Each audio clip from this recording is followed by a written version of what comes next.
A diario nos conectamos a un universo ilimitado de contenidos. Podrías estar haciendo un match, viendo una serie, asistiendo a un encuentro digital del DF Live o leyendo sobre una nueva planta de hidrógeno verde. Como en la vida hay contenido para todo, también lo hay de negocios. DF Digital Premium. Contenidos de negocios para la vida de hoy. Suscríbete ahora y obtén acceso ilimitado a df.cl, DF+, Financial Times y mucho más. Diario Financiero. Las señales hay que leerlas. Somos una red de profesionales con más de 100 años en Chile. Somos la suma del talento de miles de colaboradores en el mundo.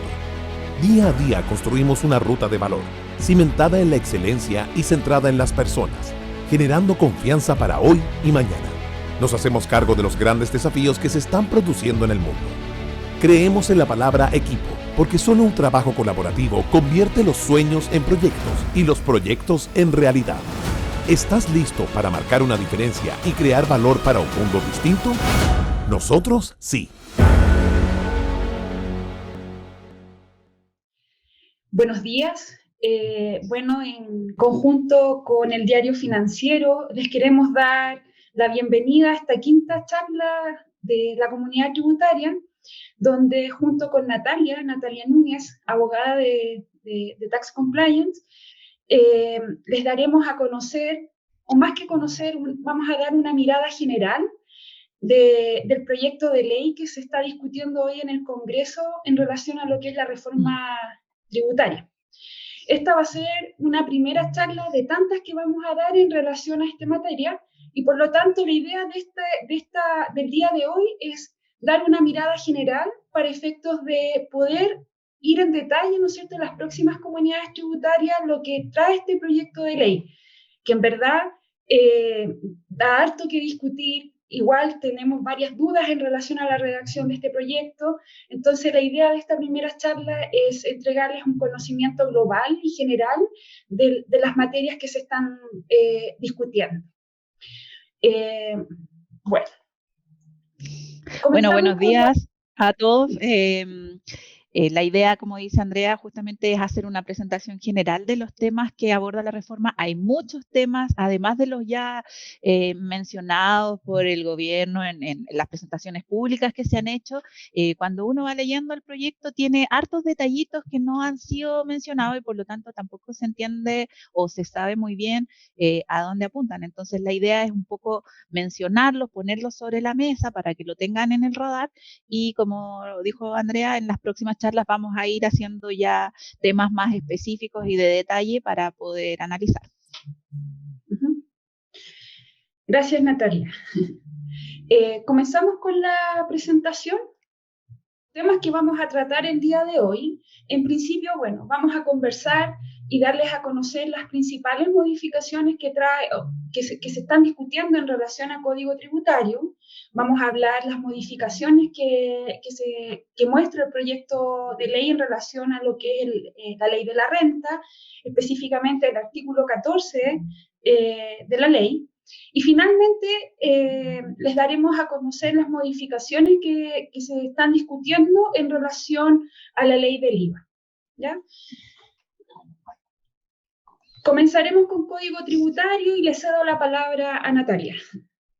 Bueno, vamos a partir por las modificaciones del Código Tributario que, como sabemos, son en general procedimentales, pero hay algunos aspectos que son más bien sustantivos. Uno de los aspectos que se modifica es el procedimiento para que el Servicio de Impuestos Internos acceda a información sujeta a secreto bancario. Y esto es principalmente la información de las cuentas corrientes, los movimientos de las cuentas corrientes que están cubiertas por el secreto bancario, a diferencia de otra información bancaria que está sujeta a reserva. Y sabemos que en junio de este año se aprobó una ley que obliga a los bancos a informar el saldo de las cuentas corrientes con un límite inferior, digamos, a cada año, digamos, al Servicio de Impuestos Internos. Pero eso es una foto que se saca al 31 de diciembre, digamos. Es una información anual que los bancos tienen que hacer. Esto tiene que ver con los procedimientos normales de investigación del Servicio de Impuestos Internos en el marco ya sea de alguna fiscalización, que en general no acuden a esto, sino que más bien en el marco de la investigación de delitos tributarios. Entonces, actualmente sí está regulado, hay un procedimiento en el cual el servicio tiene que ir al tribunal tributario a pedir una autorización para poder levantar el secreto bancario de un contribuyente en particular y poder acceder a la información de todos los movimientos de su cartola, por ejemplo. ¿Ya? Pero mediante este proyecto de ley se simplifica un montón el proceso para el Servicio de Impuestos Internos, porque en el fondo el servicio parte de la base de que tiene la atribución de acceder a esa información, notificando al banco, pidiendo la información, o sea, notificando al banco y además notificando al contribuyente. Y luego el contribuyente puede reclamar si es que lo estima necesario, o sea, pone la carga del procedimiento en el contribuyente. Si nada hace, el servicio va a tener acceso a la información. Entonces, es bien importante aquí que en el fondo cambian un poquito las fuerzas que van a tener tanto el contribuyente como el servicio para poder acceder a esta información. Como les digo, en general, y como ahora actualmente el procedimiento es mucho más engorroso, en fiscalizaciones de impuestos normales, digamos, no se utiliza, se utiliza en procedimientos más bien de investigación de delitos tributarios. Pero con esta facultad quizás va a ser un recurso mucho más fácil de acceder para el servicio. Entonces, ahí también hay una preocupación, digamos, de la industria de cómo se va a utilizar esta herramienta por el Servicio de Impuestos Internos. Otro tema, pero absolutamente novedoso, porque el tema del levantamiento del secreto bancario ya existe, absolutamente novedoso en temas tributarios es la existencia de un denunciante anónimo, ¿ya? Que es una norma que existe actualmente en la ley de mercado de valores, es una figura que existe en el mercado de capitales, digamos, que lo utiliza la CMF y que está, en términos muy similares, la están proponiendo agregar en el Código Tributario, ¿ya? En el sentido de que una persona que anónimamente entregue información que sirva para identificar y eventualmente sancionar un delito tributario, va a poder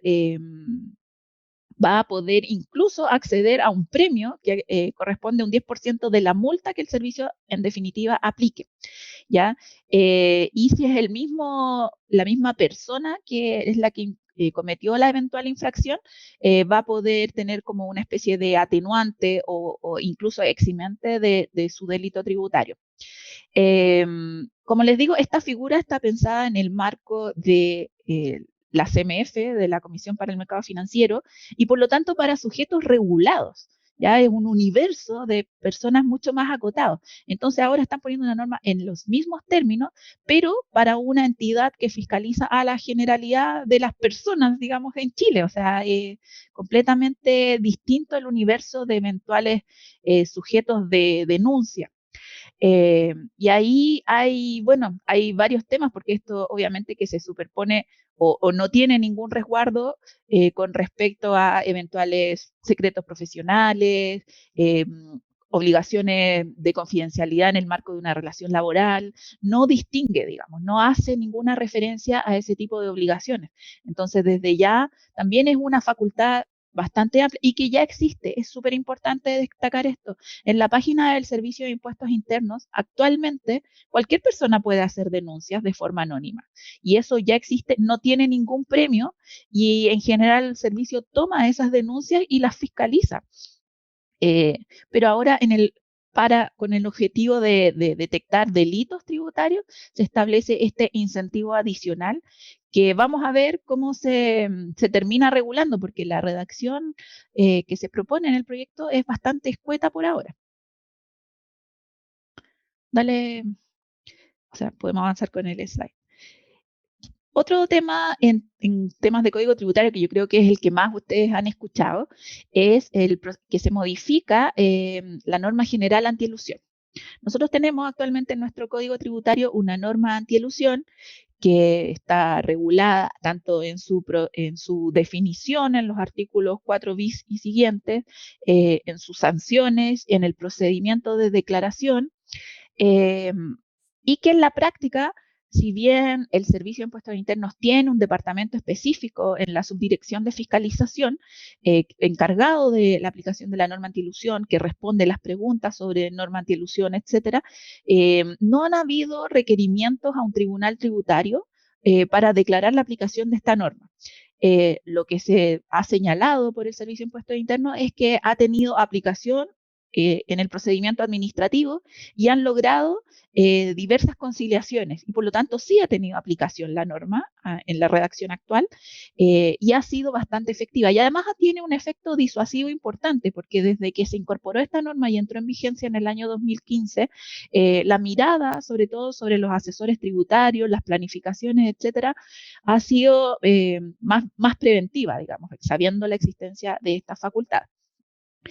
Pero ahora, como en los hechos, y el hecho, digamos, más bien político, es que no se han hecho requerimientos ante un tribunal tributario, se decide o se define como política que es el Servicio de Impuestos Internos el que va a tener la facultad de declarar que un contribuyente realizó un acto o una serie de actos elusivos.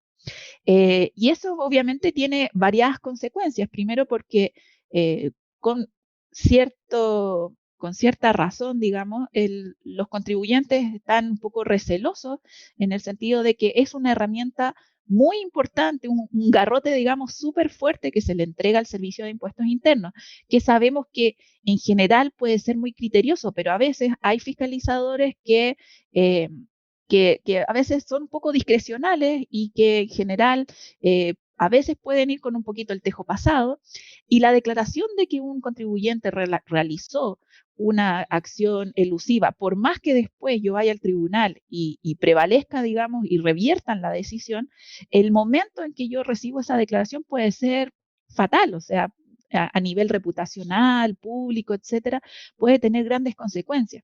Entonces, es ahí el recelo que ha tenido la industria, digamos, en general los asesores, respecto de este cambio de la facultad. En la práctica, en la definición de la norma antielusión no cambia mucho, pero sí desde cuándo está declarada la elusión es lo que cambia, porque actualmente la declara el tribunal tributario. Antes de que haya una sentencia, no hay declaración de que hay una elusión. Pero ahora sí, partimos de la base de que el servicio declara que hay una elusión y luego eso es reclamable ante el tribunal tributario. Ese es el gran cambio que trae en materia de código tributario y es lo que se está discutiendo mucho a nivel doctrinal. Adicionalmente, bueno, cambia la multa y cambia el umbral a partir del cual se puede aplicar un procedimiento de norma antielusión. Y también se cambia el concepto de que cuando hay una norma especial antielusión, esta prevalece y se debe aplicar esa por sobre la general. La norma actual, o sea, la norma del proyecto, plantea de que el servicio puede ir por cualquiera de las dos, o sea, por una norma antielusiva especial, ya sea en gasto rechazado, rentas pasivas, en exceso de endeudamiento, incluso precios de transferencia, se considera una norma especial antielusión. O puede tomar la norma general antielusión, es facultativo para el Servicio de Impuestos Internos. Entonces eso también lo cambia porque era una discusión que actualmente se podría dar, que no se ha dado porque, como dijimos, no han llegado requerimientos al tribunal, pero descarta esa discusión, digamos, para que eventualmente cuando haya una calificación se discuta el fondo y no si prevalecía una norma general o especial en un caso particular. El cuarto tema respecto de código tributario es cambios a la norma de tasación. Nosotros sabemos que en el artículo 64 se establece una facultad para el Servicio de Impuestos Internos de tasar o cuestionar los precios que se utilizan en los bienes o en los servicios cuando estos son notoriamente inferiores a los corrientes en plaza. Y esta redacción, notoriamente inferior a los corrientes en plaza, es una redacción y la nomenclatura que se ha utilizado desde que se estableció el Código Tributario en los años 70. No ha cambiado y en los hechos se le ha dado la aplicación práctica más razonable, digamos, porque siendo una nomenclatura bien digamos, como formal, en la práctica siempre surge la pregunta ¿cuál es el valor corriente en plaza? ¿Cómo lo determinamos? ¿Tengo que hacer una evaluación? ¿Tengo que hacer una evaluación de un tercero? ¿Qué metodologías son las aceptadas por la ley? La verdad que eso no está regulado y en los hechos va sucediendo que la aplicación práctica de la norma ha ido sugiriendo a los contribuyentes que, por ejemplo, tengan una valorización de un tercero por sobre una que pueda hacer el mismo contribuyente, que tiene un poco más de valor y de peso frente a una fiscalización, que las metodologías en general se ocupa la de flujos descontados, pero en otros casos particulares uno puede alegar que esa no es la metodología más correcta y que corresponde aplicar otras metodologías. Entonces, toda esta parte que yo les cuento está en la práctica, no está en la ley, ni está en instrucciones del Servicio de Impuestos Internos. Y la ley lo que viene a hacer es un poco poner, o sea, el proyecto de ley viene a poner en la norma del Código Tributario, reconocer esta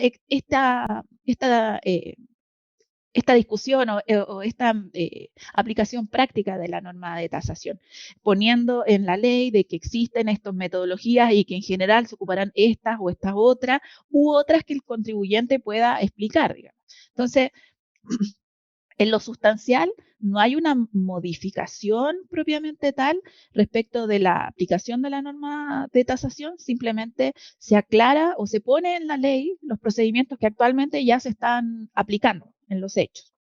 Sí hay un cambio relevante respecto de que se limita la tasación solo en el caso de reorganizaciones internacionales, o sea, nacionales. La actual normativa, en los párrafos 4 y 5, señala de que no se aplicará la facultad de tasación en el caso de divisiones, fusiones, etcétera, y en otros aportes en la medida de que tengan una razón de negocios y que no produzcan flujos, etcétera. Una serie de requisitos que establece para otras reorganizaciones distintas de la división y de la fusión. Lo que propone este proyecto de ley es que agrega un párrafo señalando de que solo se va a limitar para operaciones realizadas en territorio nacional, o sea, que tengan efectos en Chile. Y ahí esto va un poco a contrapelo con el desarrollo de la jurisprudencia del artículo 64, que en los últimos años, cuando se ha consultado sobre la facultad de tasación en algunas operaciones que contribuyentes chilenos realizan en el exterior, el servicio ha dicho, bueno, sí, yo voy a estar impedido de realizar mi facultad de tasación en la medida que los efectos se agoten en Chile. Y en ese sentido ha ampliado la aplicación o ha ampliado la limitación de esta facultad para casos en operaciones en el exterior, aportes en el exterior, asignaciones de la matriz a una agencia en Chile, a una agencia en el exterior. Entonces, la jurisprudencia ha sido bastante bondadosa en ese sentido y esta norma viene a limitarla bastante. Y otro aspecto que hay que comentar que la semana pasada, el día viernes, salió un oficio respecto a reorganizaciones internacionales en el cual el servicio sin norma, digamos, o cambiando un poco esta jurisprudencia que yo les comento, pero no hay un cambio formal de criterio, sino que viene a ser un oficio contradictorio simplemente, señaló que en el aporte que un chileno realiza en el exterior, puede el servicio ya tasar. O sea, viene a darle una aplicación un poco antelada a esta norma que se está proponiendo en el proyecto de ley. Entonces, ojo ahí con las reorganizaciones, hay que ponerle una nueva mirada, porque ya el servicio, antes de esta norma, está cambiando el criterio, no formalmente, pero ya hay un antecedente de que podría cambiar su mirada respecto a reorganizaciones que tienen efecto internacional y si se llega a aprobar el proyecto de ley en los términos que está actualmente, se limita completamente. Así que hay que tener ojo ahí.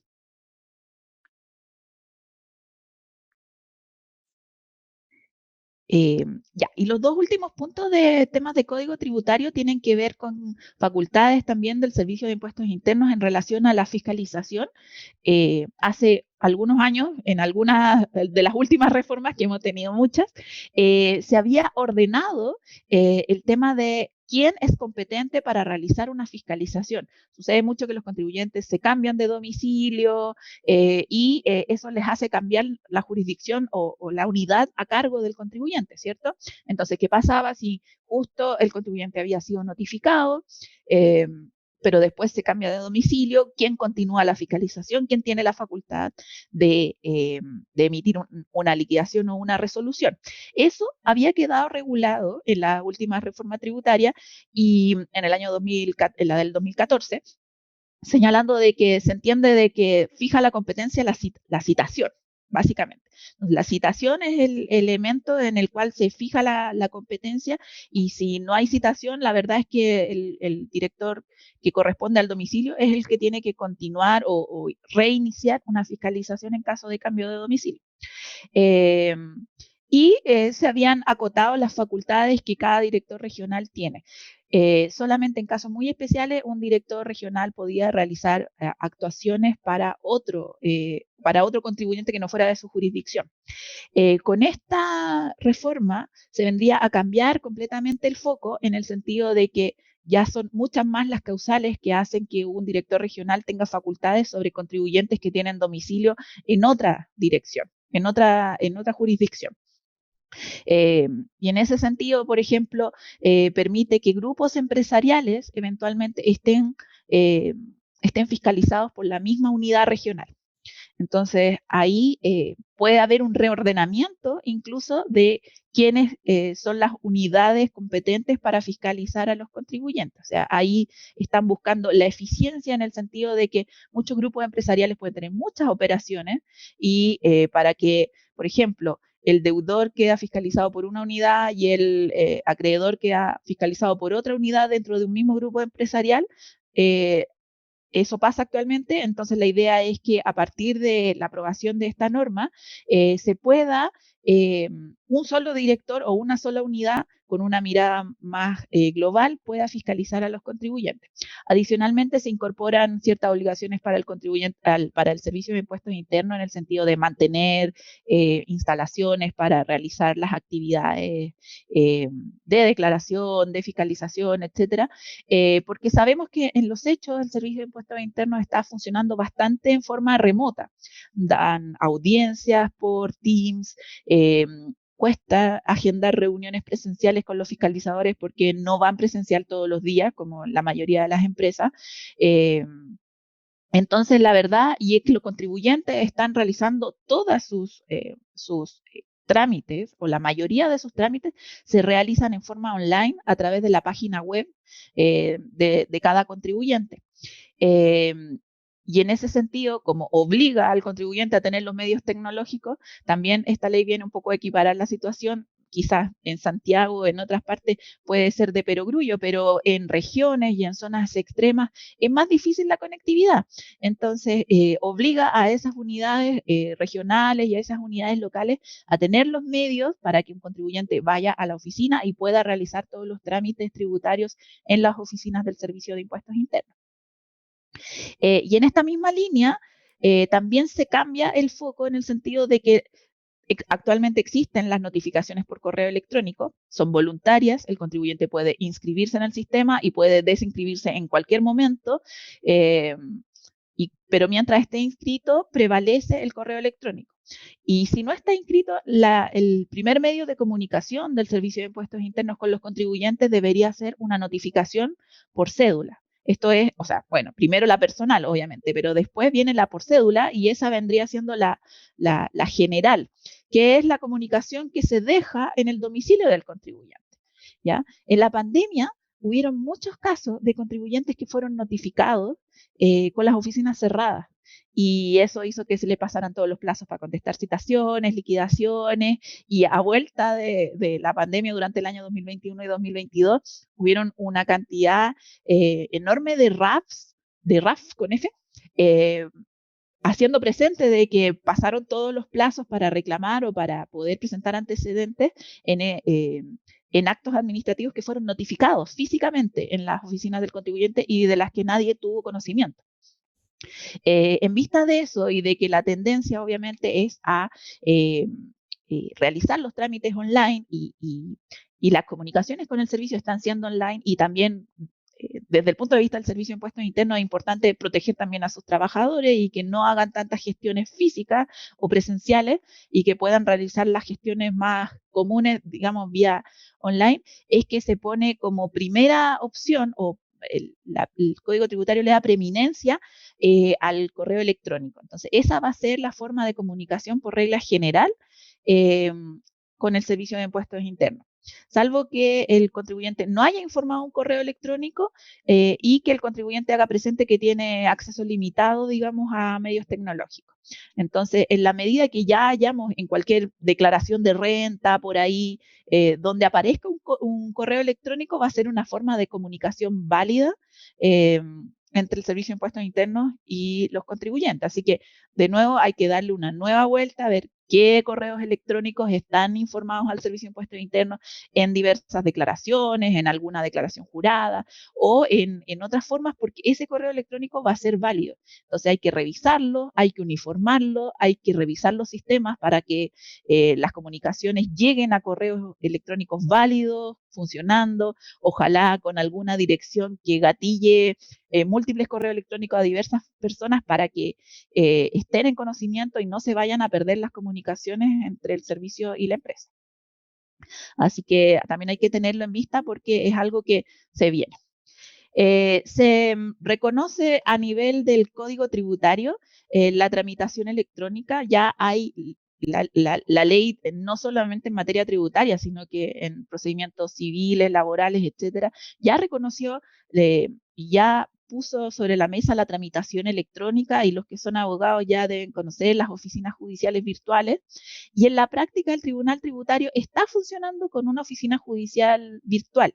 Pero eso no estaba en la ley, no estaba reconocido, o sea, está en de hecho en el estricto rigor ellos están obligados a tener un expediente físico que obviamente escanean y tenemos a disposición en la página web del servicio, del tribunal. Pero ahora la ley viene a reconocer de que la tramitación es efectivamente electrónica, la mantención de los documentos son electrónicos, y se mejora el procedimiento de conciliación, porque en los hechos se incorporó esta audiencia de conciliación, lo que implica en la práctica que los juicios se tienen que suspender, porque en la audiencia jamás se llega a una conciliación, pero hay intención de las partes, por lo tanto, se acuerdan, se reúnen, suspenden el juicio y pasa un buen tiempo, digamos, después cuando vuelven al tribunal a decir ya llegamos al siguiente acuerdo. Entonces, para reconocer esa situación también se modifica el procedimiento de conciliación propiamente tal.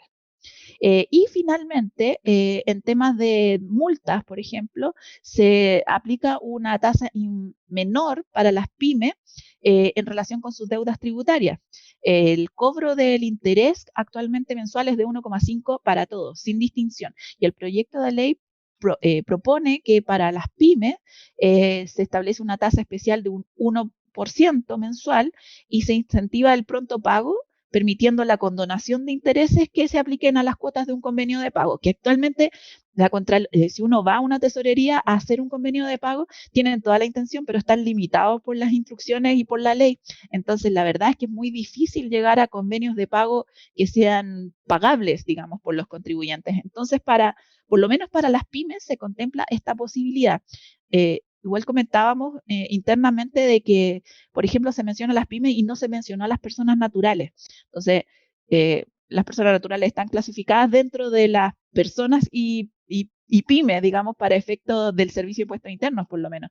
Pero no queda tan claro en la norma si esto va a ser aplicable a personas naturales no contribuyentes, que no tengan giro, por ejemplo. Y se introduce el sistema de expediente electrónico, lo mismo que en el año 2020 se incorporó en el Servicio de Impuestos Internos y que ya un poco existía, pero en la página web se formalizaron todos los procedimientos, digamos, a través de la página web del servicio. Tesorería también va a tener un sistema similar a partir de la introducción de esta norma.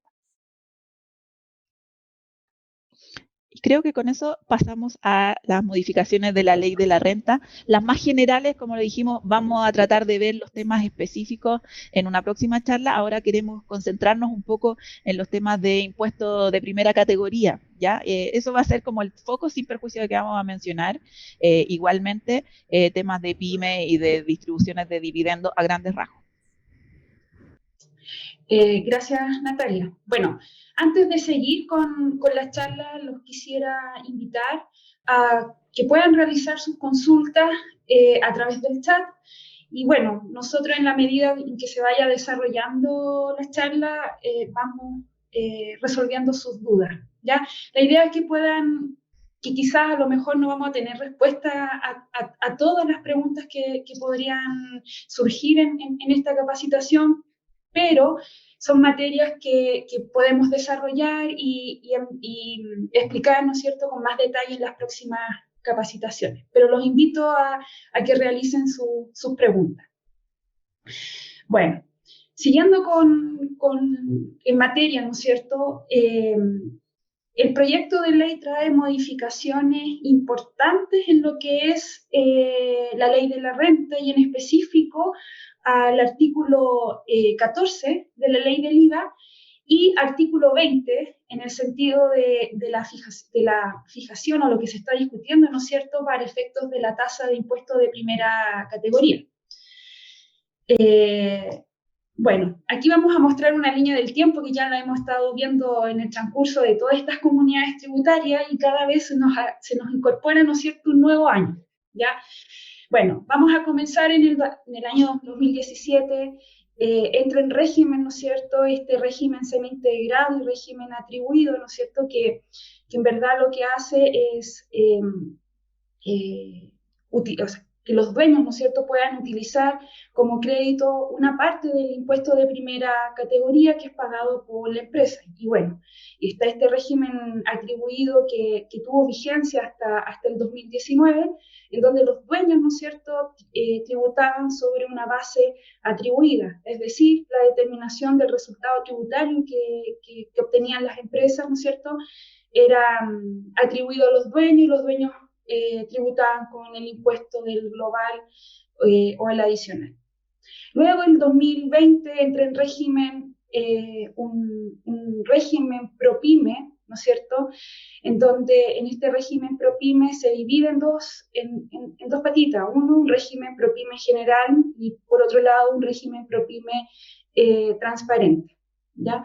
En donde, claro, la idea de poder generar esta división para las empresas que son ProPyme básicamente era para facilitar a las empresas más pequeñas, ¿no es cierto?, un tema de flujo de caja, cosa de que no pagan el impuesto de primera categoría y la utilidad que se generaba en esas empresas, ¿no es cierto?, se atribuían inmediatamente a los dueños y si estos dueños estaban en el tramo exento del global complementario, la verdad es que no paga, o sea, estaban liberados del global y por otro lado el impuesto de primera categoría, como no lo pagaban, no tenían que luego, como era antes, pedirlo en devolución.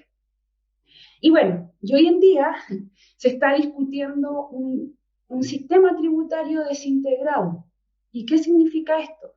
Que en verdad el impuesto de primera categoría que pagan las empresas en verdad ya no es crédito contra los impuestos finales. Pero este sistema desintegrado es solo para algunos contribuyentes. ¿Y por qué solo para algunos contribuyentes? Porque en el caso de que las empresas tengan dueños domiciliados en países con tratado de doble tributación, esta desintegración no aplica. Y por lo tanto el impuesto de primera categoría, ¿no es cierto?, que pagan las empresas, va a ser crédito contra el impuesto final para este tipo de contribuyentes, o sea, contribuyentes que no tengan residencia ni domicilio en Chile.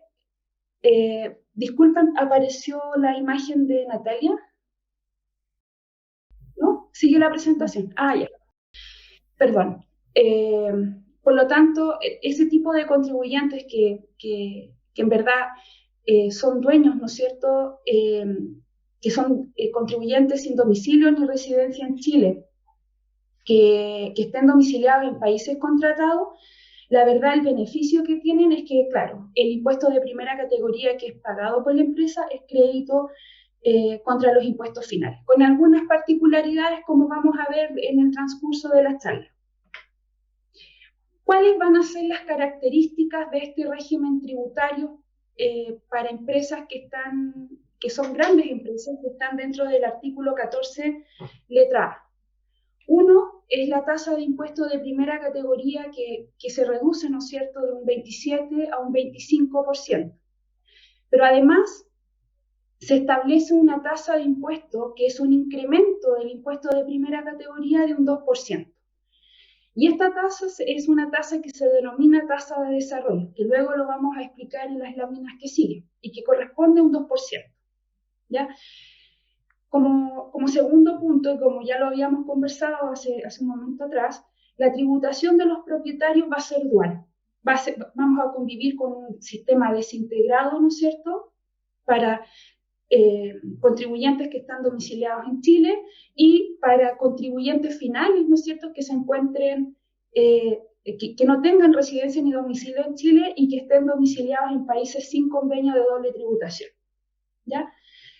Y en el caso de contribuyentes finales que no tengan domicilio ni residencia en Chile, ¿no es cierto?, y que estén domiciliados en países con tratado, en este caso vamos a estar conviviendo con un sistema integrado. Bueno, como tercer punto, la calificación de los retiros y distribuciones de utilidades no se modifica en cuanto a su calificación. Se van a calificar al término del ejercicio y se van a reajustar de acuerdo a la variación del IPC. Y aquí en el cuarto punto vamos a tener una modificación no menor dentro de los registros tributarios, ¿no es cierto?, porque a contar del 2025 vamos a tener modificaciones en los registros, como por ejemplo, nace un registro de utilidades acumuladas, que es un RUA. Y este RUA es, en cuanto a su conformación, es muy parecido a lo que era el antiguo FUT. ¿Y por qué? Porque su conformación nace de un resultado tributario que se descuenta el impuesto de primera categoría y los gastos rechazados no afecta al artículo 21. ¿Qué más contiene este RUA? Este RUA va a contener, ¿no es cierto?, todas las utilidades acumuladas, ¿no es cierto?, que se hayan generado hacia atrás, y si en el caso de que este RUA dé como un resultado negativo, va a ser un saldo final 0. Entonces, si se dan cuenta, el RUA, en verdad, es como la línea de control que manteníamos dentro de nuestro registro FUT. Entonces, claro, cuando nace esto es como volver a lo que era antes, antes de la 20.780, ¿ya? Pero con una particularidad importante, porque, bueno, si se dan cuenta, tenemos el RUA, el RDT, que enseguida lo explico, el REX, y como que nos falta un registro tributario que era súper importante en su minuto, que es el registro SAC. Y este registro, bueno, desaparece y, bueno, ahí dentro de las normas transitorias, este registro SAC se mantiene como control hasta el año comercial 2025. Ya a contar del 2026 en adelante, este registro ya no se controla, ¿ya? Tenemos una serie de dudas, la verdad es que hemos leído el proyecto de ley y, por ejemplo, tenemos las dudas como qué pasa con el registro SAC en el caso del control de los créditos para empresas que tienen contribuyentes que están domiciliados, ¿no es cierto?, en países contratados, porque ahí hay una integración total. Entonces en la lectura, bueno, a mí por lo menos me saltó la duda qué pasa con ese registro. Bueno, como segundo registro que aparece dentro de este nuevo artículo 14 es el RDT, que es como el antiguo DDAN, diferencia de depreciación normal y acelerada. ¿Y qué significa este registro de diferencias temporales, famoso nuevo RDT? Bueno, este registro va a tener dos componentes.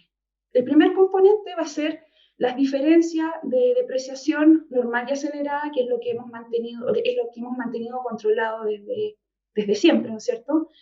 Y se incorpora un nuevo componente. ¿Y qué corresponde a este nuevo componente? Son todas aquellas rentas, ¿no es cierto?, que no se hayan gravado con el impuesto de primera categoría, pero que sí se graban con los impuestos finales.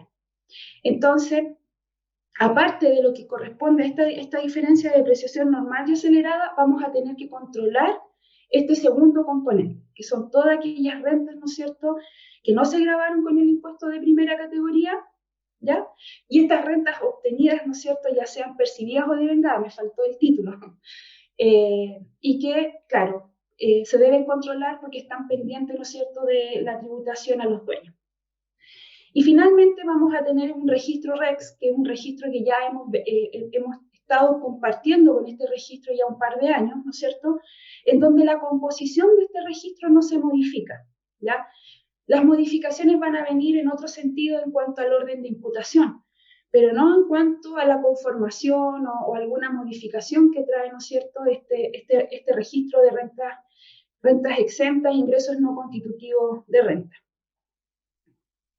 Bueno, cabe mencionar también, y ya que hago un paréntesis, que si ustedes van teniendo alguna consulta o duda, los invito a que hagan estas preguntas a través del chat y luego nosotros por interno vamos a ir respondiendo.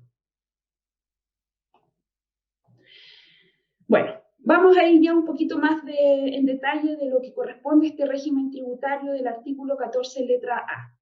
Y bueno, aquí como mencionaba inicialmente, aquí existe una desintegración del sistema tributario y una desintegración entre comillas, porque va a ser un sistema dual, ¿ya? Entonces aquí, ¿qué ocurre con esta desintegración? Es un nuevo sistema, ¿no es cierto?, que reemplaza el actual sistema semi-integrado, ¿ya? En donde en verdad lo que hace es separa el impuesto de primera categoría con la tributación de los dueños. Y ¿cuándo entra en vigencia esta desintegración? Esta desintegración comienza, ¿no es cierto?, con su vigencia a contar del 1 de enero del 2025. ¿Qué particularidades va a tener esta desintegración? Porque uno dice, pucha, yo tenía el impuesto de primera categoría y las utilidades subían, ¿no es cierto? Si estamos frente a un socio que no tiene domicilio, paga 35 y así sucesivamente. Pero eso se modifica. ¿Y se modifica por qué? Porque se crea un nuevo impuesto de capital. Y esto nace a través de un artículo que se está discutiendo, que se va a incorporar y que se ve en este proyecto, que es el 63 bis. ¿Y qué significa esto? Es que se va a establecer una tasa de impuesto sobre los retiros y distribuciones. ¿Cuál es la tasa? Una tasa de un 22%. Entonces, ¿qué ocurre con el impuesto de primera categoría? El impuesto de primera categoría, que es de un 25% porque se modifica el artículo 20, ya no va a ser crédito contra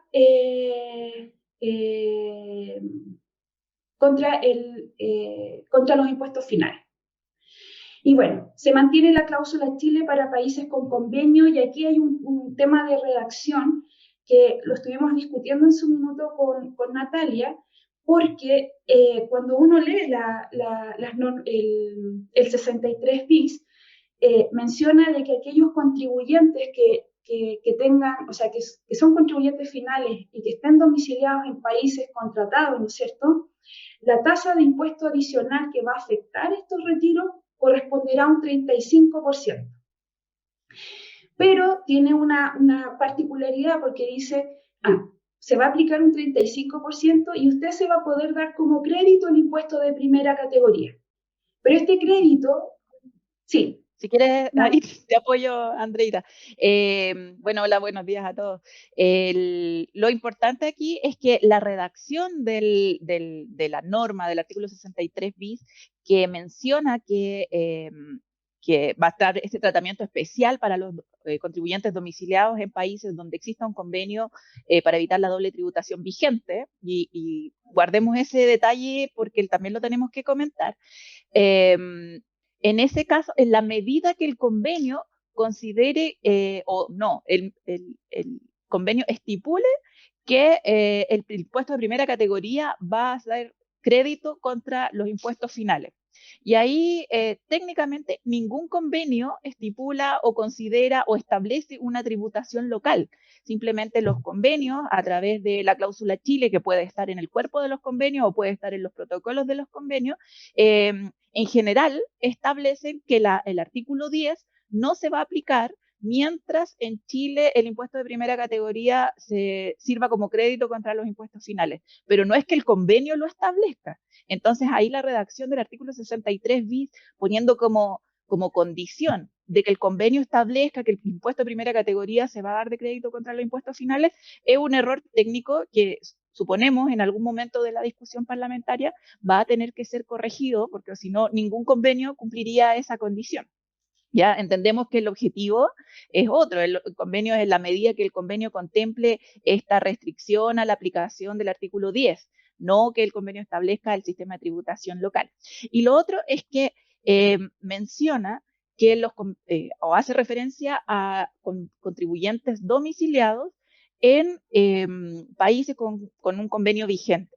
Y sabemos que existen una serie de convenios, principalmente el de Estados Unidos, que está firmado desde el año 2009, me parece, y que no ha entrado en vigencia porque no se han cumplido todos los procesos de ratificación parlamentaria en Estados Unidos, y que por esa razón la ley 20.780 había establecido una norma transitoria en el sentido de entender que para los efectos de lo que era actualmente, o sea, lo que es actualmente y lo que era en ese momento el artículo 63, Estados Unidos para estos efectos tiene un convenio vigente, ¿ya?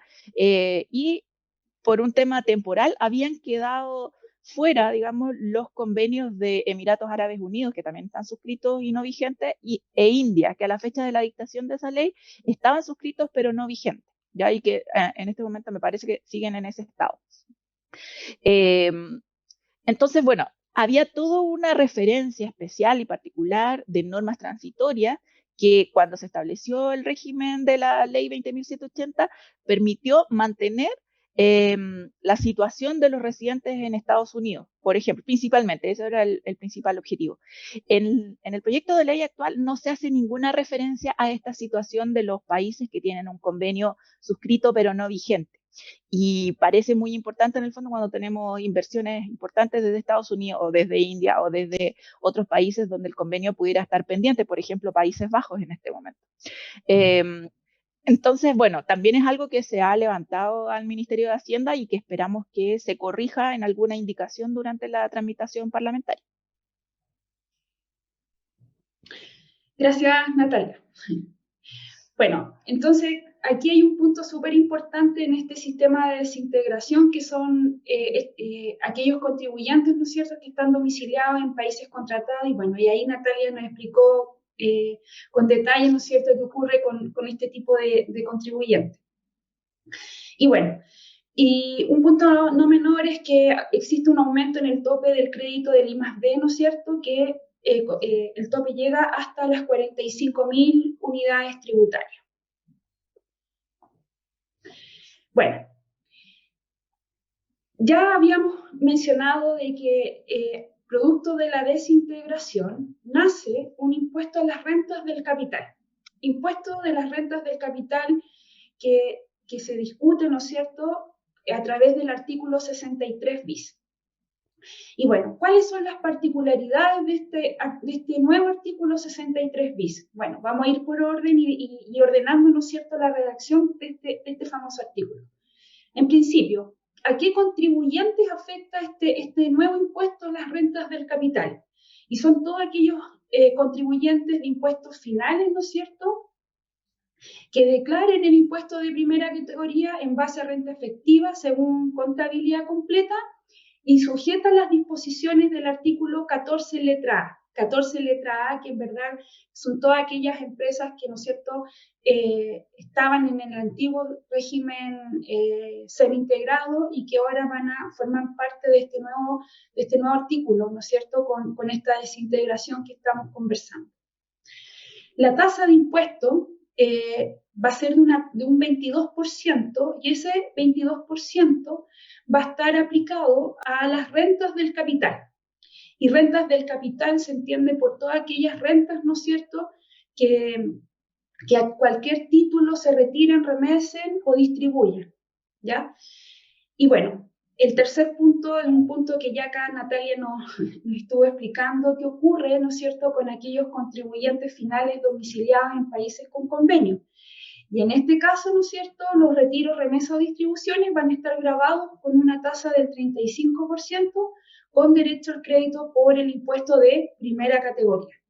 Lo anterior siempre y cuando el convenio se haya acordado que el impuesto de primera categoría sea deducible del impuesto adicional. Y ahí, bueno, Natalia nos explicó qué ocurría con aquellos convenios o con aquella redacción. ¿Quiénes se eximen de este impuesto a las rentas del capital? ¿O qué ingresos se eximen de este impuesto? Son todos aquellos ingresos no constitutivos de renta, rentas con tributación cumplida, rentas exentas o devoluciones de capital. Todo este tipo de rentas e ingresos van a estar eximidos, ¿no es cierto?, de la aplicación de este artículo 63 bis. Y ahí, como resumen, en el fondo es un nuevo impuesto final, en el fondo, el que se está incorporando, porque sigue existiendo el impuesto global complementario, sigue existiendo el impuesto adicional en carácter de único y en el artículo 60, que también sigue existiendo, pero este nuevo impuesto a la renta de capital viene a reemplazar un poco lo que estaba en el artículo 59. Ya no se aplica el impuesto adicional, sino que conceptualmente este impuesto a las rentas de capital cuando se realizan distribuciones, ¿ya? Entonces ahí como que tenemos que cambiar el chip un poco de hablar del impuesto adicional, porque este vendría siendo un impuesto distinto final para este tipo de renta. Así que bueno, ahí estamos un poco tratando de cambiar el chip tanto en tema de crédito del impuesto de primera categoría como en el tema de los impuestos finales. Y en este caso, este impuesto a la renta al capital es generalmente 22%, salvo en el caso de los contribuyentes domiciliados en convenio, que sería tasa 35 con crédito, que mantienen un poco la regla anterior. Sí, efectivamente, Natalia. Y bueno, acá quisimos ejemplificar, ¿no es cierto?, lo que ya hemos venido conversando de este nuevo sistema, ¿no es cierto?, de tributación que se está discutiendo, ¿no es cierto?, hoy en día en el Congreso. Bueno, esta lámina ustedes ya la han visto un par de veces, ¿no es cierto?, en algunas charlas en función en cómo funciona la integración o desintegración, ¿no es cierto?, del sistema tributario. Bueno, si se dan cuenta, esta lámina está dividida en dos patitas. Una, cómo va a ser la tributación de la empresa y cómo va a ser la tributación del socio y el accionista. Y voy a funcionar. Eso, voy a aplicar el láser para explicar mejor. Y si se dan cuenta, en color negrito, ¿no es cierto?, está todo el cálculo, ¿no es cierto?, de la tasa efectiva con el sistema actual, ¿ya? Donde la tasa efectiva con el sistema semi-integrado, ¿no es cierto?, corresponde a un 44,45 que ya hemos ido conversando en diversas charlas, y con tratado, ¿no es cierto?, la tasa de tributación es un 35%, solo por el hecho de que el impuesto de primera categoría que paga la empresa es crédito, ¿no es cierto?, contra los impuestos finales en un 100%. Entonces eso hace de que en un sistema integrado, ¿no es cierto?, 100%, la tasa efectiva corresponde a un 35%. Distinto es el caso de un sistema semi-integrado, ¿no es cierto?, que corresponde a un 44,45%, porque el impuesto de primera categoría que paga la empresa, ¿no es cierto?, solo puede ser utilizado como crédito en un 65%. Y aquí se ejemplifica, porque en verdad lo que hago aquí es dar como crédito el impuesto de primera categoría, pero nace un débito fiscal. Y ese débito fiscal, ¿no es cierto?, corresponde a un 35%. Por lo tanto, bajo un sistema semi-integrado, el crédito que se da el socio o el accionista, ya sea persona natural o un socio que esté domiciliado en un país sin tratado, corresponde a un 65%. ¿Ya? Ese es el sistema vigente que está hoy en día y que hemos estado conviviendo desde el 2017. ¿Ya? Y bueno, ¿qué se está discutiendo? Y aquí existen varias columnas. ¿Y por qué varias columnas? Porque depende mucho la carga financiera o la carga total por pago de impuesto en función a la tasa del impuesto de primera categoría. ¿Y por qué? porque si se recuerdan, el artículo 20, como dije inicialmente, tuvo una modificación en cuanto a la reducción de su tasa. O sea, pasamos de una tasa de un 27% a un 25%. Y además, nace un nuevo artículo 20 bis en donde se incorpora una tasa del 2%, que es un incremento al impuesto de primera categoría, una tasa de desarrollo. Por lo tanto,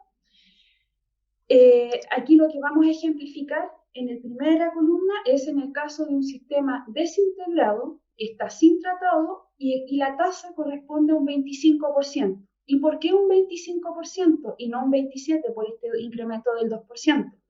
Es porque este 2%, lo que menciona la norma en su artículo 20 bis, es que este impuesto va a ser la diferencia, ¿no es cierto?, entre el impuesto que nace del 2% versus los gastos que realice la empresa producto de innovación y desarrollo. Ese incremento es lo que se va a entender como impuesto.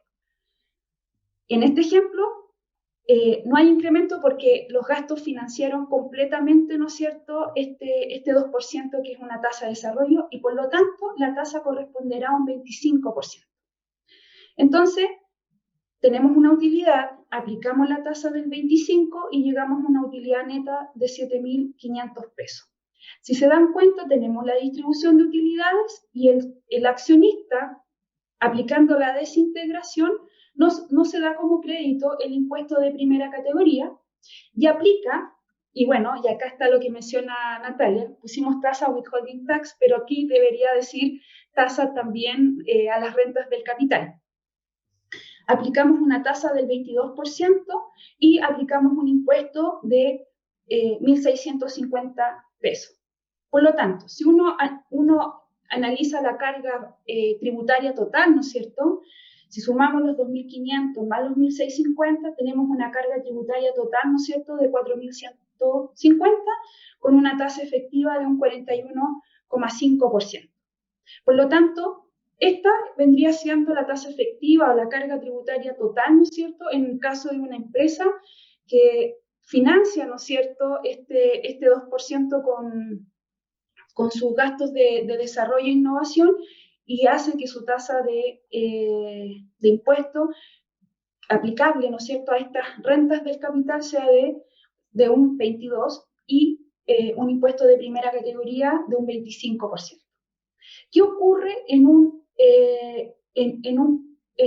contribuyente final que está en el sistema desintegrado, sin tratado, y que no mantenga estos gastos de innovación y desarrollo? En ese caso, como no tiene gastos como para financiar esta tasa, ¿no es cierto?, del 20 bis, la tasa de impuesto de primera categoría se incrementa, y se incrementa en un 2%, pasando a formar parte de una tasa total de un 27%. Entonces, bueno, aquí realizamos el ejemplo, tenemos una utilidad antes de impuesto de 10.000, un impuesto de primera categoría de 2.700, no nos damos como crédito el impuesto de primera categoría y aplicamos el impuesto del 63 bis de un 22%, quedando un impuesto total de 1.606. ¿Cuánto es la carga total? La carga total son 4.306. Y por lo tanto, ¿cuánto corresponde la tasa efectiva? ¿Cuánto corresponde la carga total de la utilidad o de la renta generada? Un 43,06%. ¿Ya? Estas son las tasas efectivas en el caso de un sistema desintegrado con tasas del 25 y 27%, y 27% obviamente aplicando este 2% de la tasa de desarrollo. Luego tenemos un sistema integrado en donde los dueños, en este caso, están domiciliados en un país, contratado, en donde la tasa de impuesto de primera categoría es un 25% y que se incrementa un 27% en el caso de que no mantenga estos gastos de desarrollo. La misma mecánica que vimos anteriormente, pero con una particularidad. ¿Y cuál es la particularidad? Que el impuesto de primera categoría es crédito para los socios o accionistas, ¿ya?, aplicando una tasa de retención de un 35%. Por lo tanto, al 35%, como aquí estamos frente a un sistema integrado, ¿ya? Nos damos como crédito el impuesto de primera categoría pagado por la empresa y por lo tanto la carga total o la tasa efectiva en función a la utilización del crédito por impuesto de primera categoría corresponde a un 35%. Bueno, eso en función a cómo va a funcionar o lo que se está discutiendo hoy en día en el Congreso en cuanto a la desintegración del sistema tributario en Chile. Bueno, ¿qué ocurre con los registros tributarios o qué modificaciones trae en los registros tributarios para un contribuyente que están formando parte de este nuevo artículo 14 letra A, ¿no es cierto? Y en esta lámina vemos una comparación del sistema actual con lo que se está discutiendo hoy en día, ¿no es cierto?, en el Congreso. Hoy en día estamos conviviendo con un registro RAI, un registro de diferencia de depreciación normal y acelerado, un registro de rentas exentas e ingresos no constitutivos de renta, bueno, y falta incorporar acá el registro SAC, el saldo acumulado de crédito. ¿Qué se está discutiendo hoy en día en el proyecto? Incorporar un registro de utilidades acumuladas afecta a impuestos finales, que como les comentaba, perdón, como les comentaba, el cálculo o la mecánica de determinación de este registro es en función a la renta líquida disponible. Se incorpora, ¿no es cierto?, el resultado tributario descontado, ¿no es cierto?, el impuesto de primera categoría y los gastos rechazados del artículo, que no están afectos al artículo 21, ¿verdad?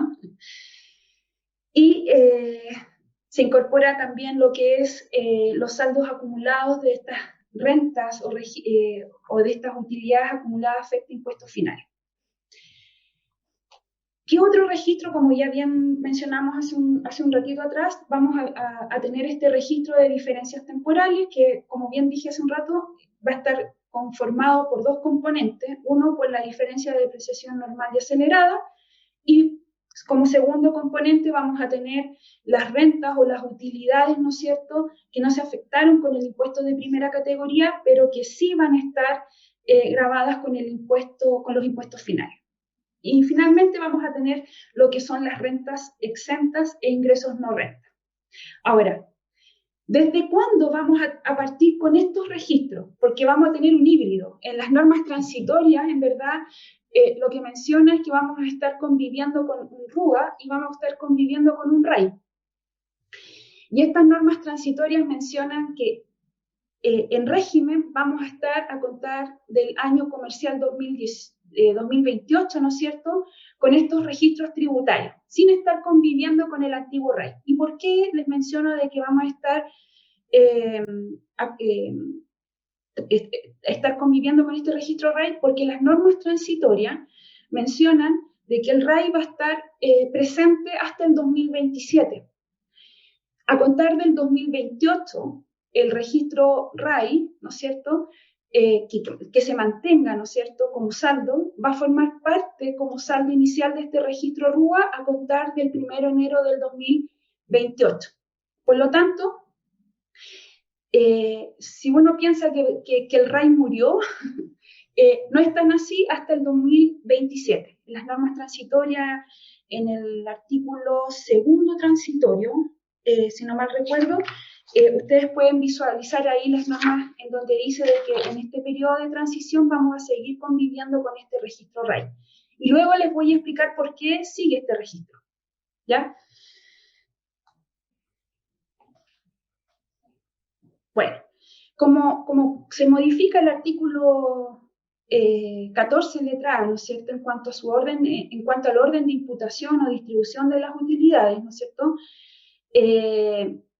vamos y al igual que en la lámina anterior, tenemos un comparativo con el sistema actual y un comparativo con lo que se está discutiendo en el Congreso. Sistema actual, el orden de imputación es el siguiente. Primero, rentas afectas a impuestos al RAI. Segundo, si se acabó el RAI, me voy a las diferencias de depreciación normal y acelerada. Como tercer orden de imputación, estas distribuciones se van a imputar a las rentas exentas e ingresos no constitutivos de renta con el orden que establece este registro. Primero a las rentas con tributación cumplida, después a las rentas exentas, ingresos no renta. Luego, cuando ya nos consumimos lo que son las rentas exentas, ingresos no renta, como cuarto punto, como cuarto orden de imputación, nos vamos a las utilidades de balance en exceso a las tributarias y finalmente, cuando ya acabamos con todos estos registros, ¿no es cierto?, con todas estas utilidades o renta, recién ahí tocamos lo que es el capital. Con formalidades, sí, porque si yo realizo o la distribución tocó capital y se quiere tratar como tal, estas deben ser informadas hasta febrero del año siguiente en que se haya realizado, ¿no es cierto?, la distribución. ¿Y qué se discute hoy en día en este proyecto de ley? Perdón. Que el orden de imputación no cambia en cuanto a su génesis. Primero, en verdad, voy a ir a las utilidades, ¿no es cierto?, que están pendientes de tributación, pero tienen nomenclaturas distintas. ¿Y por qué nomenclaturas distintas? Porque en principio vamos a ir a lo que es el registro de utilidades acumuladas afecta impuestos finales. Y luego, cuando ya consumí estas utilidades, me voy a este famoso RDT, a este registro de diferencias temporales. Y dentro de este registro también va a existir un orden. Primero, me voy a consumir lo que corresponde a la diferencia de depreciación normal y acelerada, y luego consumiré, ¿no es cierto?, estas rentas percibidas o devengadas que no pagaron el impuesto de primera categoría y que sí están afectos al impuesto final. En tercer orden de imputación corresponderán a las rentas exentas, ingresos no constitutivos de renta. Como cuarto orden de imputación, estas distribuciones van a tener que ir a estas utilidades financieras en exceso a las tributarias y como quinto punto al capital, ¿ya? Y en cuanto a la información en cuanto a su información al Servicio de Impuestos Internos no cambia, es decir, para que queden calificadas como una disminución de capital propiamente tal, tienen que ser informadas, ¿no es cierto?, en febrero del año siguiente en que se haya realizado, ¿no es cierto?, la distribución. Bueno, esto que está aquí, lo que ustedes están viendo, entra en régimen a contar del 2028. ¿Y por qué 2028? Porque vamos a convivir con normas transitorias, ¿ya? Y si se dan cuenta, en la lámina anterior yo les dije, oye, el rey no ha muerto todavía. ¿Y por qué? Porque esta orden de imputación, en cuanto a la imputación, durante el 2025 al 2027, el RAI va a formar parte del orden de imputación. Y se va a cambiar de un año con otro. Es como raro en la redacción de la transitoria. ¿Y por qué? Porque en el 2025 lo que dice la norma es que primero voy a consumir las utilidades del RUA y luego voy a consumir las utilidades del RAI. Eso se menciona en la norma transitoria, ¿no es cierto?, aplicable al 2025. ¿Qué ocurre en el 2026 y 2027? En la redacción menciona que el orden de imputación va a ser RUA, RDT, RAI, rentas exentas, utilidades financieras en exceso a las tributarias y capital. Eso hasta el 2027. Y para el 2028, si me quedó un saldo de RAI que quedó pendiente de imputar o no se pagó este nuevo impuesto sustitutivo que vamos a hablar en las láminas siguientes, ese saldo va a formar parte del saldo inicial del registro RAI, ¿ya? Por lo tanto, durante este periodo de transición hasta el 2027, el RAI lo vamos a tener que seguir controlando.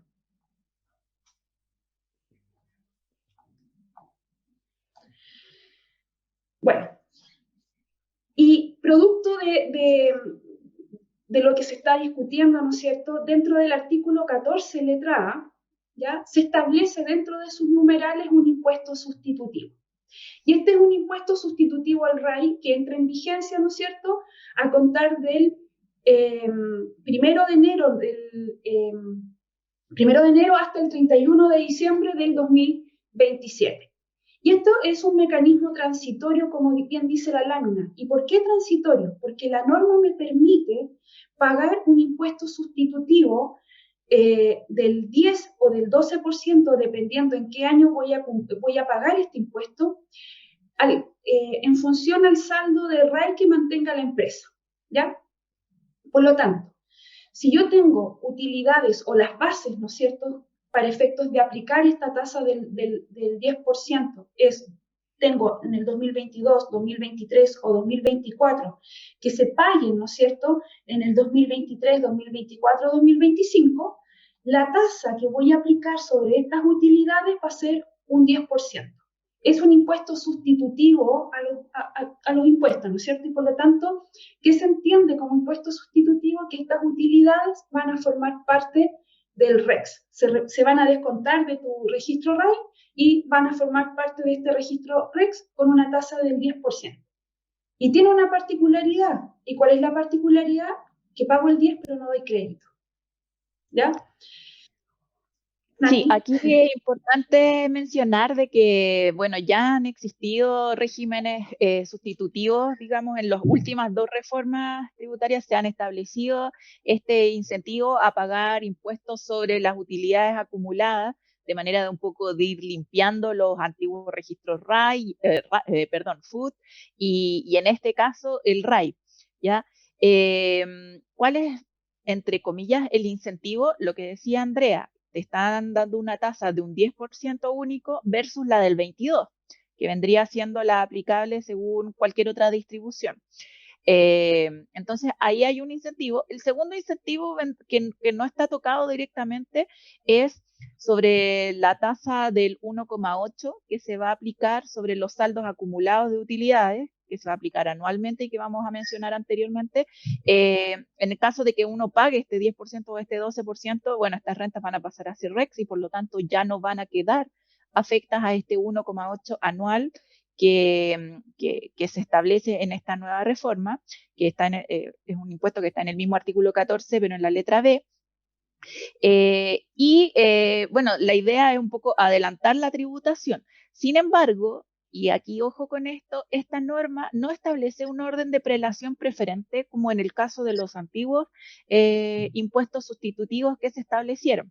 Entonces, a diferencia de los otros casos donde yo podía pagar este impuesto y retirarlo sin perjuicio del orden de imputación normal, aquí no. Lo que dice la ley es que se va a transformar en REX, pero no hay ninguna norma que establezca un orden de imputación distinto, por lo tanto va a pasar al REX, pero en la medida que yo no pague el total de las utilidades y que siga teniendo RUA o RDT, va a ir primero el RUA y el RDT en una eventual distribución. Entonces, es un impuesto sustitutivo, es interesante porque va a evitar una tributación mayor en el tiempo, pero ojo con el orden de imputación, hay que tenerlo ahí bien presente. Sí, importante punto que menciona Natalia, porque en verdad uno cuando lee este impuesto sustitutivo, uno piensa, aplica los mismos orden de imputación de la antigua norma. No, como bien dijo Natalia, claro, aquí la verdad es que entra el orden de imputación normal, ¿no es cierto? Y claro, hay que consumir primero todas las utilidades afecto a impuestos finales y recién voy a tocar estas utilidades que se traspasaron al REX, ¿ya? Por lo tanto, aquí, ¿qué es lo que se está discutiendo? Y bueno, si esto llega a estar, se llega a aprobar y estar vigente, vamos a estar conviviendo con 2 tasas, una tasa del 10% por aquellas utilidades en donde yo pague este impuesto en el 2023, 2024 y 2025, y en el caso del 2026, 2027, cuando por las utilidades del 2025 y 26, aplico una tasa del 12%. Sin crédito, por si acaso. Ya. Y aquí estamos frente a un tributo que es el diferimiento del impuesto del artículo 14 letra A. Y esto es lo que nos estaba conversando hace un ratito Natalia, que claro, tiene el nombre de tributo, pero en verdad es como que se ve como una tasa de interés. por las utilidades que están ahí pendientes y que los dueños no han pagado los impuestos finales, ¿ya? Ahora, este tributo al diferimiento no aplica a todos los contribuyentes, solo aplica a aquellas empresas que están bajo las disposiciones del artículo 14, letra A. ¿Ya? Eso es importante mencionar. Y bueno, y existe una limitación. ¿Y cuál es la limitación? Es que les aplica este tributo al diferimiento a todas aquellas empresas, ¿no es cierto?, cuyos ingresos por conceptos de rentas pasivas superan el 50% de sus ingresos brutos anuales, ¿ya? Entonces, todas aquellas empresas holding que tengan inversiones, ¿no es cierto?, y que mantengan estos saldos de raya imposados, ¿no es cierto?, o utilidad afecta a impuestos finales, y que, bueno, y su único ingreso, en verdad, es la percepción de dividendo, claro, se les va a aplicar una tasa del 1,8% sobre la utilidad. Y uno podría pensar, ¿y por qué la utilidad si lo que estoy difiriendo es el impuesto? ¿Por qué no el impuesto? Bueno, esa es una de las dudas que nos han nacido al momento de leer este proyecto de ley. ¿Y por qué? Porque al final la tasa efectiva te sube casi un 8%. Igual con Natalia hicimos el cálculo y la verdad es que este 1,8 es aplicado sobre la utilidad, pero uno podría decir, pero si yo lo que debo al fisco es el impuesto, ¿por qué no lo aplico el impuesto? Bueno, y tenemos una tasa transitoria rebajada del 1% por las utilidades que están pendientes de distribución del año 2024. Bueno, eso en función a las modificaciones importantes que pudimos rescatar con Natalia al momento de leer el proyecto. Ahora nos vamos a ir al régimen simplificado del artículo 14, letra D, ¿ya? Que en verdad es un régimen tributario que aplica, ¿no es cierto?, a las pymes, ¿ya? Y bueno, si se dan cuenta, vamos a estar conviviendo, al igual que hoy en día, con dos regímenes, un régimen ProPyme general simplificado, ¿ya? Y un régimen de transparencia por opción, ¿ya? ¿Y cuál es la particularidad que va a tener este régimen simplificado? Es que aplica contabilidad simplificada y puede optar a una contabilidad completa, cosa distinta que es hoy en día. ¿Y por qué? Porque puedo, en un régimen ProPyme, puedo llevar contabilidad completa y puedo optar a un régimen simplificado. Y esto se modifica, o sea, si esto se aprueba, se puede modificar. ¿En qué sentido? En que ahora la contabilidad por default va a ser simplificada y se puede optar a una contabilidad completa. Luego la tasa de impuesto va a ser la misma en un 25% y el régimen transparente sigue existiendo como una opción y por lo tanto no existen modificaciones en función a la atribución de estas rentas. Ya. Lo novedoso aquí, en lo que es la redacción del artículo 21, en lo que está en el proyecto, es que en la nueva norma se modifica en cuanto a su redacción, que aplica el artículo 21 y no hace distinción de régimen tributario. O sea, en verdad cuando uno lee el artículo 40, o sea, el artículo 21 y esta tasa del 40% da a entender que también va a aplicar al régimen transparente, cosa distinta que hemos estado conviviendo hoy en día, en donde este artículo 21 que grava, ¿no es cierto?, los gastos rechazados, con tasa del 40%, de manera expresa excluía a aquellos contribuyentes que estaban bajo este régimen transparente. ¿Ya? Y bueno, en cuanto a cómo van a tributar los dueños van a tributar en base a retiro, ¿ya? En un régimen simplificado y bueno, y el régimen atribuido sigue la misma cadena, ¿no es cierto?, que hemos venido conversando en las charlas anteriores, en donde los dueños van a tributar en función a la atribución, ¿no es cierto?, de estas rentas, y no pagando la empresa el impuesto de primera categoría. Bueno, y acá tenemos, ¿no es cierto?, la aplicación de la modificación de este artículo 20 que ya hemos venido conversando, que, bueno, se reduce, ¿no es cierto?, la tasa de primera categoría un 25%, y se establece una tasa de desarrollo de 2% para empresas sujetas al artículo 14 letra A, ¿ya? Artículo 20 bis. Voy a dar un poquito más de énfasis a esta tasa de desarrollo, que pensé que tenía una lámina con un ejercicio. Es que esta tasa de desarrollo, como dice el artículo 20 bis, las empresas tienen que cumplir ciertos requisitos. ¿Y cuáles son para aplicación de este impuesto?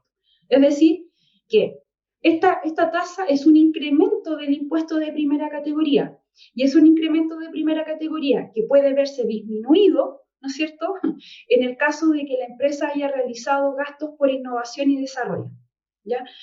Y tiene particularidades que no nos vamos a entrar en detalle en esta charla, porque en verdad aquí hay mucho material para muchas charlas más, pero sí mencionar de que esto es una tasa que es un incremento al impuesto de primera categoría, y esta tasa en verdad podría no aplicarse o estar financiada en su 100%, ¿no es cierto?, con estos gastos, y quedar con una tasa del 25%. Si la empresa no tiene estos gastos, claramente la tasa sube a un 27%. Ya. Y bueno, tenemos temas aquí del artículo 33, porque aquí hay una modificación no menor en cuanto a la utilización de las pérdidas tributarias de arrastre.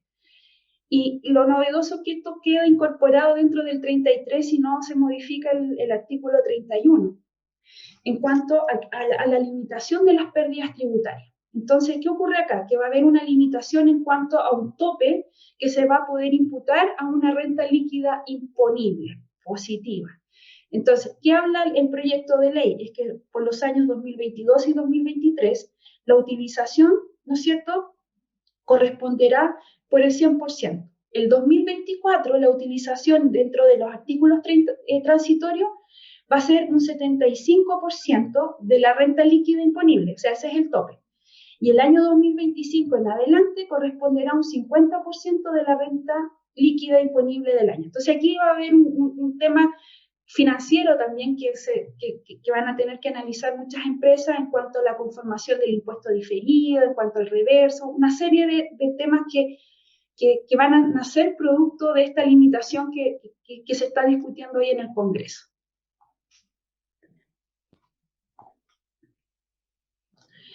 Y otro tema no menor es el retiro de la distribución de dividendos remesas, que es que se está discutiendo y que va a formar parte del artículo 33, número 7, es que todas aquellas contribuyentes que están sujetos al artículo 14, letra A, deberán incorporar como parte de la renta líquida imponible, ¿no es cierto?, las rentas percibidas de otras empresas a títulos de retiros o dividendos, y que están afectos a impuestos finales incrementados, ¿ya? Y en contra, el impuesto de primera categoría procederá a la deducción del impuesto, ¿no es cierto?, que pagó la empresa que distribuyó estas utilidades. Si existe un excedente, se imputará en los ejercicios siguientes. Entonces aquí tenemos un caso hipotético, ya que aquí estuvimos ahí revisando con Natalia, ¿no es cierto?, cómo impacta esto de incorporar este dividendo, ¿no es cierto?, en la determinación de tu resultado tributario.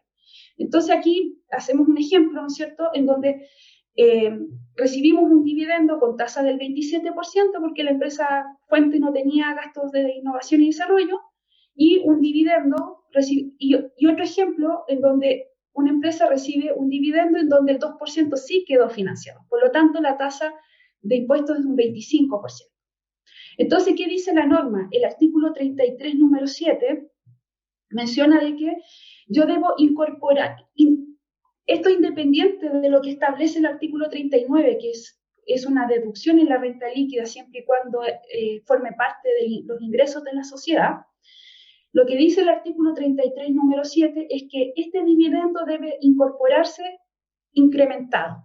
Entonces, si uno ve la mecánica, tengo el resultado financiero, como dentro del resultado financiero estaba el ingreso por los dividendos, hago la deducción pero luego lo incorporo incrementado de acuerdo a las instrucciones que se están discutiendo, ¿no es cierto?, en el Congreso. Y llega una utilidad tributaria, ¿no es cierto?, de 13.699, con tasa, ¿no es cierto?, con un dividendo que llegó con tasa del 27 y una base, ¿no es cierto?, de 13.333 pesos en el caso de que yo haya recibido un dividendo con tasa del 25. Esta empresa no tiene gastos de desarrollo, por lo tanto, aplica una tasa del 27%. Por lo tanto, en el primer caso, el impuesto que da a pagar es de 3.699 y en el segundo caso es de 3.600 pesos. Por lo tanto, ¿qué dice la norma? El impuesto con el que viene el dividendo y que fue incremento en la determinación de la renta líquida, lo puedo dar como crédito, ¿ya? Contra los impuestos finales. Y por lo tanto, en este caso, como el dividendo era el ingreso, el tema aquí quedó calzado y no dio un impuesto a pagar. Pero fíjense, con la tasa del 25%, el dividendo llegó con una tasa del 25%, la empresa paga un 27% y el impuesto a pagar son 3.600 y el crédito son 3.333. Entonces uno piensa, entonces al final pago estos 2.67, que es la diferencia del 2%. Entonces, si estamos frente a una sociedad holding, y esto es una duda, en verdad es producto del análisis que estuvimos realizando, al final, si una empresa holding no tiene estos gastos de innovación y desarrollo, ¿no es cierto?, y aplica tasa del 27 y recibí dividendos del 25, al final el dividendo igual paga este 2% adicional, por lo que entendemos de la redacción y aplicando el número, ¿ya? Eso fue como un análisis inicial a lo que corresponde este artículo 33, número 7, porque la verdad es que nos pareció novedoso en cuanto a la aplicación del crédito, ¿no es cierto? Y qué ocurre si el dividendo llega con tasa del 27 y del 25, ¿ya? Y, por último, tenemos materias de IVA. Sí, aquí, bueno, sí. Bueno, hay ciertas modificaciones, se ha publicitado mucho lo que es cambios en el sistema simplificado, por ejemplo, del IVA, pero hay otras modificaciones que no han sido tan mencionadas y que también afectan, por ejemplo, a la industria inmobiliaria, como es, por ejemplo, la eliminación del hecho gravado arriendo de bienes amoblados. Técnicamente lo que se hizo fue que en el artículo 8, letra G, se elimina la parte de inmueble amoblado, dejando grabado, como hasta ahora, el arriendo de inmuebles con instalaciones para su uso, que permitan la actividad comercial o industrial. Eso se mantiene. Y a continuación, se había incorporado en una de las últimas reformas un párrafo que aclaraba cuándo los bienes son suficientes para entender que un inmueble es amoblado para su uso como habitación o como oficina. Eso también se elimina y ha dado un poco a especulación a qué se refiere, si solamente para arriendo de oficinas y de habitaciones y no para otro tipo de arriendo. En definitiva, lo que se hace es eliminar el hecho de arrendar inmuebles amoblados como hecho gravado, de manera de que en el fondo es una medida antielusiva. Muchos de los contribuyentes, y en realidad es un modelo de negocio que es súper válido a la luz de las normas actuales, donde el contribuyente adquiere un inmueble o amoblado o con instalaciones para realizar una actividad comercial y luego, bueno, desarrolla esa actividad y por lo tanto pide en devolución el IVA en la adquisición, ¿cierto? Mediante el mecanismo del 27 bis. A partir de la entrada en vigencia de esta norma, que cuando se apruebe el proyecto de ley, digamos, entra en vigencia a continuación, digamos, para efecto del IVA, no tiene una vigencia del 2025, sino que tiene la norma general, digamos, de cuando se publique la ley al mes siguiente.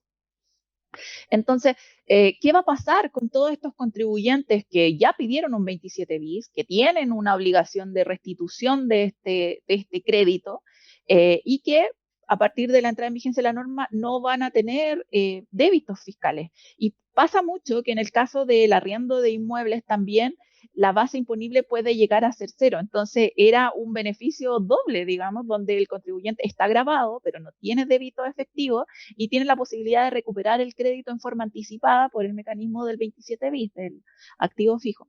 Entonces, bueno, en vista de eso, y como esta reforma tiene una mirada más bien recaudatoria y antielusiva, bueno, se decidió eliminar este hecho grabado con vistas a no generar nuevas devoluciones, pero ojo que está pendiente la regulación y aquí también hay un punto que tiene que ser eventualmente corregido en la tramitación parlamentaria, en el sentido de que hay contribuyentes que van a quedar con una obligación de devolución del crédito ya otorgado que no se va a poder cumplir a la luz de la eliminación de este hecho grabado. Entonces ahí hay un problemita que se debe corregir, digamos, en la tramitación.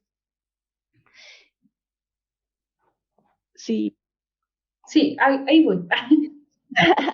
El segundo punto que tiene que ver solamente con nuevas pymes y con nuevos emprendimientos, tiene que ver con este nuevo crédito que se establece en el artículo 64 bis de la ley para los primeros 12 meses de operación. Entonces, para nuevas empresas, para nuevos emprendimientos, lo que se hace en el fondo es una rebaja del débito fiscal a pagar del 100% del IVA por los 3 primeros meses, el 50% por los siguientes 3 meses y del 25% por los últimos 6 meses.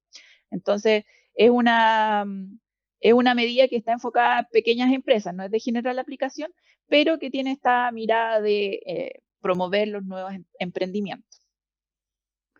Y por último, los dos últimos puntos del tema de la ley del IVA, digamos, es muy importante también que no ha sido muy difundido, es que se modifica el artículo 36 bis para que en todo caso todas las devoluciones de IVA exportador van a estar limitadas hasta un 19% del valor de los bienes o servicios exportados.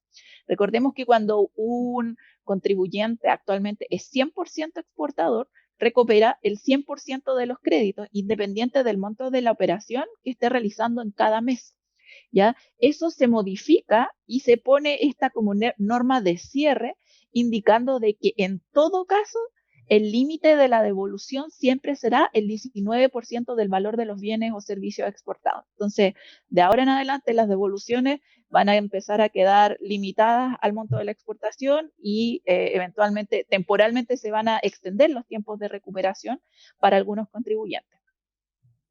Y por último, comentarles que, bueno, que en el año 2020 ya había habido una modificación importante en temas de que los servicios, tanto prestados como utilizados en Chile, siempre han sido afectos, pero se había modificado la exención que les aplicaba cuando estos servicios estaban afectos a impuesto adicional, ¿cierto? Y que antes solo aplicaba para los servicios prestados en Chile, pero luego se modificó la contraexcepción, entendiendo de que la misma regla aplica para los servicios prestados o utilizados en Chile.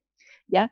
A partir de esa modificación, las normas indican que los servicios prestados o utilizados en Chile a partir del 2020 pueden ser afectos a IVA, ¿ya? En la medida de que no se aplique un impuesto adicional efectivo, o sea, no haya pago de impuesto adicional. Si quedan exentos, ya sea por la ley de la renta o por un convenio para evitar la doble tributación, bueno, se aplica el IVA. Y la regla general para los contribuyentes, digamos, los contribuyentes de IVA o los contribuyentes incluso de primera categoría no de IVA, pero que podían aplicar este sistema, era aplicar la factura de compra a estos servicios. De manera de que, si bien en principio la regla general es que los beneficiarios de servicios chilenos son los encargados de retener el impuesto y de pagar el impuesto, en algunos casos estaba este tema del IVA digital, ¿cierto? Donde el prestador del servicio podría ser el sujeto, pero solamente para el tema del IVA digital. Entonces, regla general, tenemos al contribuyente chileno que es el obligado a emitir su factura de compra. Y regla especial, en el caso del IVA digital, que el prestador del servicio tenía que registrarse en este sistema simplificado sin perjuicio de que los contribuyentes de IVA eventualmente pudieran aplicar igual el sistema de la factura de compra para poder utilizar el crédito, básicamente. A la luz de las modificaciones que ya se han implementado y que a partir del 2023 todos los servicios por regla general van a estar afectos a IVA, incluso los que están prestados desde el exterior, y estamos pensando, por ejemplo, en servicios profesionales que se prestan desde el exterior, que actualmente durante el año 2022 no están afectos a IVA, pero a partir del 2023 sí lo van a estar y por lo tanto vamos a tener que ver cómo cumplir la obligación tributaria. Entonces se simplifica el sistema. El sistema de registro simplificado que se había establecido para los contribuyentes, para los prestadores de servicios digitales, se extiende para todo tipo de prestadores en el extranjero. Entonces, sigue el mecanismo de que el contribuyente chileno puede emitir su factura de compra, pero eventualmente para servicios esporádicos, para contribuyentes que les complique emitir la factura de compra o que no sea necesario emitir la factura de compra, estos contribuyentes le van a poder pedir al prestador extranjero que se registre en Chile y que pague el impuesto en forma directa. El sistema simplificado es súper simple, en realidad solo necesita la identificación del sistema y validar un correo electrónico, y la verdad es que se puede pagar en cualquier divisa, en forma directa. La verdad es que es muy simple de administrar. El contribuyente elige el periodo tributario, si es mensual o es trimestral, mediante el cual se paga en el fondo este IVA. Entonces, eventualmente la obligación de pagar el IVA para los servicios puede quedar radicada en el prestador extranjero, salvo que al contribuyente chileno le interese declarar y pagar ese IVA para efectos de utilizar el crédito fiscal. ¿Ya? Entonces vamos a ampliar este sistema simplificado para todos los servicios, no solamente para el IVA digital. Así que, bueno, hay que esperar un poco que esta norma en particular, ojalá fuera aprobada antes del año 2023, porque si no se va a producir un periodo, digamos, interregno en que los prestadores extranjeros no van a poder registrarse, salvo que sean prestadores de IVA digital. Sin embargo, va a haber una obligación de aplicar IVA a esas prestaciones. Así que, bueno, al mismo Servicio de Impuestos Internos y al fisco le conviene que eventualmente esta norma se apruebe antes del año 2023, que entra a cambiar la definición de servicios para todos los servicios en el IVA. Entonces, bueno, esos son como los 4 puntos más relevantes en modificaciones del IVA. Y bueno, como dijo Andrea, hay en temas sobre todo de renta, hay mucho en lo cual profundizar, hay mucho en lo cual desarrollar y que esperamos dejarlo para las próximas presentaciones. Y aquí les dejamos un pequeño resumen de lo conversado hoy día. Exacto, gracias Natalia. Bueno, en esta lámina está un resumen de todos los temas. Incorporamos el tema del aumento del global complementario, ¿no es cierto? Pero en verdad aquí está todo, o sea, existe un resumen de todo lo que conversamos el día de hoy. Y bueno, aquí como ustedes ven, tenemos gran temática para lo que nos sigue, ¿no es cierto?, como comunidad tributaria. Entonces, los invito a las próximas para ya entrar en más detalle en los puntos que estuvimos discutiendo el día de hoy con Natalia. Bueno, y agradecerles, ¿no es cierto?, su participación en esta comunidad. Y bueno, nos estaremos viendo en las próximas con bastante material que discutir y con harta noticia, porque en verdad esto está en llama, como se dice, porque en verdad tenemos varias, ¿no es cierto?, han nacido varias dudas producto de la lectura de este proyecto. Y bueno, y ahí hemos estado en conversaciones con el Ministerio, ¿no es cierto?, para plantearlas y ver qué ocurre. Así que bueno, agradecerles nuevamente, agradecer a Natalia por su participación, y nos vemos en una próxima comunidad tributaria. Que tengan un excelente día. Nos vemos. Chao, chao. A diario nos conectamos a un universo ilimitado de contenidos. Podrías estar haciendo un match, viendo una serie, asistiendo a un encuentro digital del DF Live o leyendo sobre una nueva planta de hidrógeno verde. Como en la vida hay contenido para todo, también lo hay de negocios. DF Digital Premium. Contenidos de negocios para la vida de hoy. Suscríbete ahora y obtén acceso ilimitado a df.cl, DF+, Financial Times y mucho más.